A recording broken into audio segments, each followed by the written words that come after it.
What up, guys? Welcome back to my YouTube channel. I'm Matt Wyatt. So, I had a chance to check out the new Ghostbusters movie called Frozen Empire.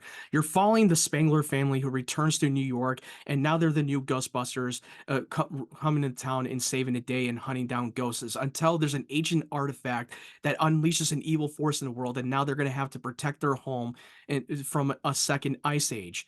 At first, when I grew up watching the original Ghostbusters movie that came out in 1984, and I grew up in the 90s, and I didn't grow up when it came out in the cinema, but I watched it as a little kid growing up, and I didn't remember too much of it. I only remember bits and pieces. Then years later, I checked out the original film again, and I thought it was okay at first when I first watched it, but then when I watched it again, I started to really love it and appreciate of how popular that movie was and how it brought so much love to the fans, and it brought a lot of nostalgia, even the theme song. So it had a lot of charm, and it was a fun movie. And then Ghostbusters 2 came out in the sequel, which I really liked it, but didn't love it. Not as good as the first one. But then when they came out with the 2016 Ghostbusters with the all-female characters, I kind of skipped it because I heard a lot of bad reviews and I just couldn't get myself into watching it. Then they did Ghostbusters Afterlife, which was directed by Jason Reitman, who was the son of Ivan Reitman, who directed the first two Ghostbusters movie.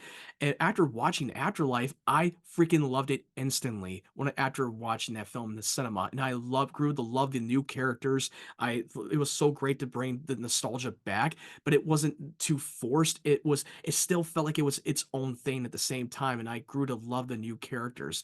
Then when I found out they were doing the sequel, and then Jason Reitman was not going to come back to do another one, I was a little bit nervous, I'm not gonna lie to you, but I still kept an open mind because I really liked the two trailers that came out.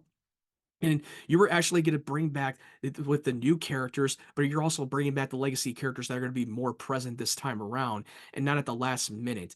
But after hearing the mixed reviews on Rotten Tomatoes and from critics, and I was one who went in with an open mind, and I was just hoping for the best. I was still hoping that I'd be one of those people that really had fun with it.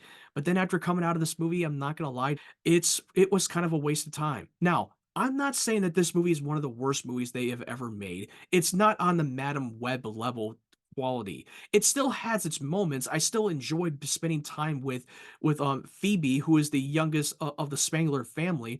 She was actually really good because I loved her in the I loved her in the last movie, and I thought she was really good in this movie as well. And I loved Paul Rudd, who is the scientist teacher who is dating the mom. I thought he was really good. I love Paul Rudd, and I'm a big fan of him. And he brought a lot of charm and a lot of funny and a lot of heart to it at times. But for me personally, I felt like some of the characters that we grew to love in the last movie didn't really have that much to do, and it felt like that they had a very that it felt like they felt so bland and dull, and it felt very one note. And the first two acts had too much exposition heavy that it was kind of dragging, and I wish they would have get to the point and move forward with the story. But it just felt like it had so many plot holes, and the original cast wasn't as much present in the film as I was hoping they would be, but the only one of the original cast that had a lot more screen time was Dan Aykroyd, and I thought Dan Aykroyd was great. I love Dan Aykroyd, but most of the original cast didn't really have that much to do, and they kind of felt like they were sidelined. Even the new characters, like Finn Wolfhard, for instance, who's playing the older brother, Trevor, didn't really have anything to do with this movie. He didn't really serve a lot of purpose whatsoever. I feel like they were doing the newer characters a little bit more dirty this time around because I grew to love the characters in Afterlife, but in this one felt like very underwhelming. And the man who directed this movie is the same man that directed the animated family horror, which is called Monster House, which I really enjoyed. It was such an underrated animated film, and it was a movie that you should definitely check out. But I felt like his direction just did not quite execute well. You had a lot of great ideas, especially when you're trying to expand the paranormal lore of the supernatural of the ancient artifact, that it felt like you were expanding it, but it just didn't pay off the way I thought it would. And Phoebe's character, who interacts this new character, which I won't spoil it for you guys because this is a non-spoiler review. I felt like that it had their moments with the screen time that she had with this new character, but it kind of felt dry by the end, and the payoff did not quite work, and it didn't really go anywhere. And I feel like this new character was just there to further the plot and further the stakes, and it just did not quite execute well for me. And you got this another character, Kumail Nanjiani, which you may have been familiar with a lot of his work as a comedic actor, which I love Kumail Nanjiani. But his character is so unlikable. He was built as a caricature, and he felt like he was just being himself, and he was being typecast. But don't get me wrong, he did have purpose. He did have a pivotal role in this movie. But it was difficult for me to get invested into his character when I didn't really like his character at all. He did not make a good impression. I'm sorry. I wish I would have loved his character, but he just did not click with me. And the third act had its moments where we finally get to see the original cast and the new cast come together and save the world. And that's what it was shown in the trailer. But the payoff for me just did not work. Oh my God. It was so underwhelming. It felt like, what was the point? Especially when you're throwing in a bunch of jokes that are thrown into your face, especially when they're in the middle of a life and death situation. Look, I understand you want to be silly and you want to be fun, but it felt like it was shoved in your face and it went a little bit too far with the silliness to the point where I don't have the sense that they were in real danger at all. And it just felt so anticlimactic by the end of the movie.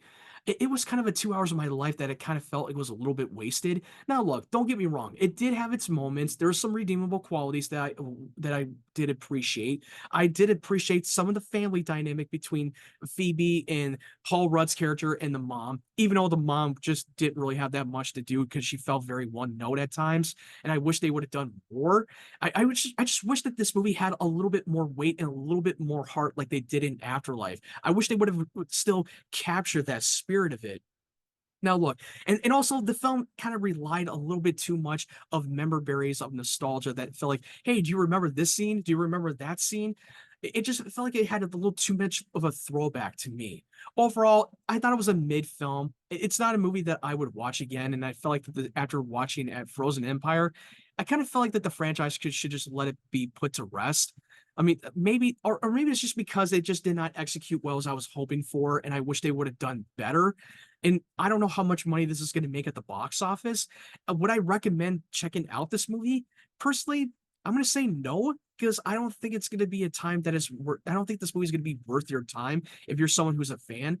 But who knows? Because you might go into this movie and you judge the movie on its own merits and you might have a lot of fun. I had a bunch of people in my theater had a great time, and I was the only one who was not having the best time, but apparently a lot of people in the theater were having a good time and they were laughing their ass off.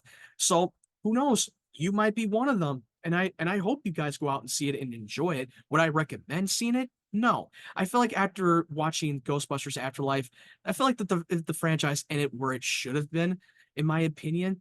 But who knows? But that's just my opinion. What did you think of Ghostbusters Frozen Empire? Did you like it or did you not like it and it didn't live up to your expectations? Leave me your thoughts in the comment section below. And if you like this video, make sure you leave it a like and subscribe to my channel for more videos to come. If you want to follow my social media platforms, the link tree will be down in the description down below. I'm active on Threads, TikTok, Twitter, and Instagram. Go and check it out and go follow my pages.